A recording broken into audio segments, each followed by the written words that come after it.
اللہ کا نام لے لے. یہ ذکر اذکار کی بات بعد میں کرتا ہوں، یہ صرف اللہ کے نام کی بسم اللہ کی برکات ہے.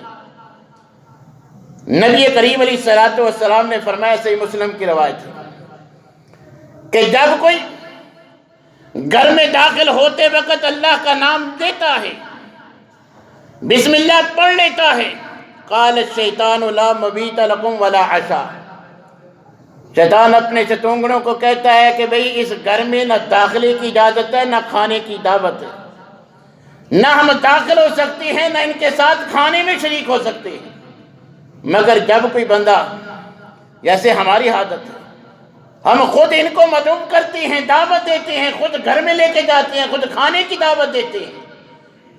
فرمایا کہ جب گھر میں داخل ہوتا اللہ کا نام لینا بھول جاتا ہے، اللہ کا نام نہیں لیتا، تو یہ اپنے ستونگڑوں کو کہتا ہے، قال الشیطان ادرکتم المبیت والعشاء، بسم اللہ پڑھے بغیر گھر میں داخل ہو گئے، یہ کہتا ہے داخلے کی اجازت مل گئی. بغیر بسم اللہ پڑھے کھانا شروع کر دیا، یہ کہتا ہے اب کھانے کی بھی جو ہے وہ اجازت مل گئی، کھانے میں بھی شریک ہو جاتا ہے. یہ ہم جو کہتے ہیں نا کہ 10 کماتے ہیں، 5 کھانے والے، وہ پہلے کمانے والے ہوتے تھے، 10 کھاتے تھے، پھر بھی جو ہے وہ وافر ہوتا تھا.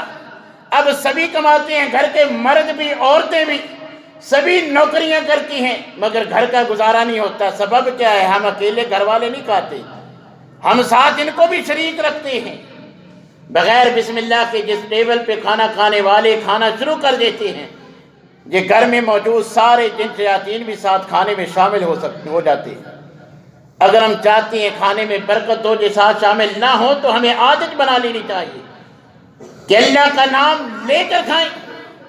اور نبی کریم علیہ الصلوۃ والسلام نے تو جہاں تک فرمایا کہ اگر کسی کو شیطان نے بلا دیا، اس نے اپنے کھانے کے لیے کوشش کرنی ہے کہ تم بھول جاؤ، درمیان میں بھی یاد آتا ہے اولہ و آخرہ ساتھ کہہ دو، جو کھایا ہوتا ہے وہ بھی الٹی کر دیتا ہے. یہ صرف اللہ کا نام لینے سے ہم ان سے محفوظ ہو جاتے ہیں. اور اسی طرح نبی